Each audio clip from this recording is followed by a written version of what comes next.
காலைதோறும் கர்த்தருடைய வார்த்தையை கேட்க வந்த உங்களை ஆண்டவராக இயேசு கிறிஸ்துவின் இனிய நாமத்தினாலே உங்களை வாழ்த்தி வரவேற்கின்றேன். நாம் கடந்த 2 நாட்களிலே பாவத்திலிருந்து விடுதலையாக்கப்பட்டிருக்கிறோம். இரண்டாவதாக வியாதியிலிருந்து விடுதலையாக்கப்பட்டிருக்கிறோம் என்று பார்த்தோம். இன்றைக்கு கடைசியாக நாம் தரித்திரத்திலிருந்து மீட்கப்பட்டிருக்கிறோம் என்பதை நாம் பார்க்க போகின்றோம்.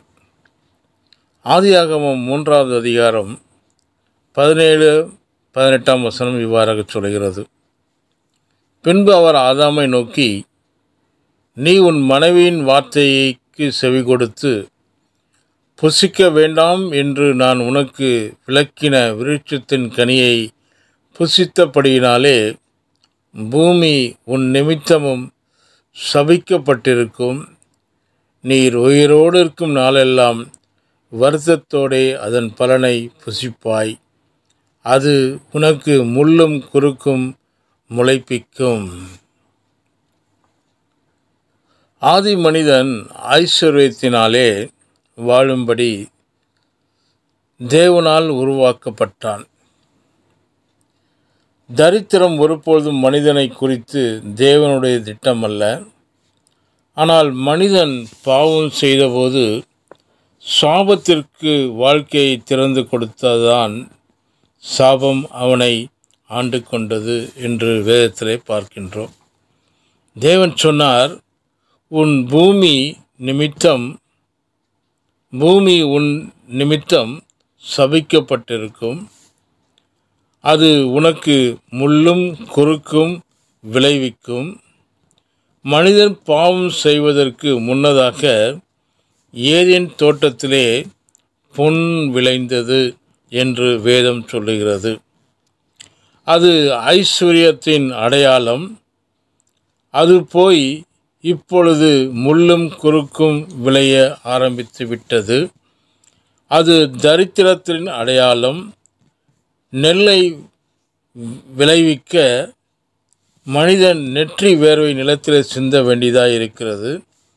ஆனால் முல்லை விளைவிக்க சும்மா இருந்தால் போதும், அது தானாக செழித்து வளர்கிறது. இது தரித்திரத்தின் சாபம்.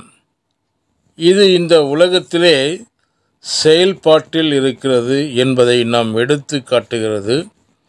ஆதாமின் வித்திலிருந்து பிறந்த எல்லா மனிதர்களும் பாவத்தின் கீழ் வாழ்கிறபடியினால் தரித்திர சாபம் எல்லாவற்றையும் ஆண்டு கொண்டிருக்கின்றது.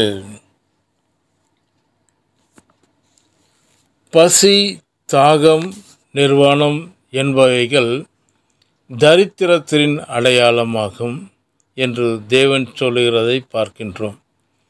சாப்பிடுவதற்கு ஒன்றுமே இல்லை, குடிப்பதற்கு ஒன்றுமே இல்லை, உடுப்பதற்கு ஒன்றுமே இல்லை என்ற நிலை தரித்திரத்தின் கொடுமையை எடுத்து காண்பிக்கின்றது. இயேசுவின் சிலுவை பாடுகளை சற்று கவனியுங்கள்.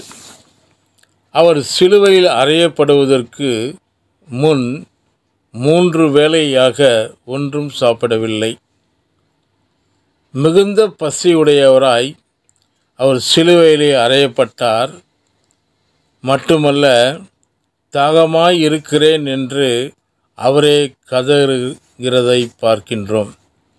சங்கீதக்காரன் இயேசுவின் சிலுவை பாடுகள் பற்றி பேசும்பொழுது, என் நாவு மேல் வாயோடு ஒட்டி கொள்கிறது என்று சொல்லுகிறான். சரீரம் தண்ணீர் சத்தை இழக்கும்போது நாவு மேல் வாயோடு ஒட்டி கொள்ளும் என்று மருத்துவ விஞ்ஞானம் சொல்கிறது.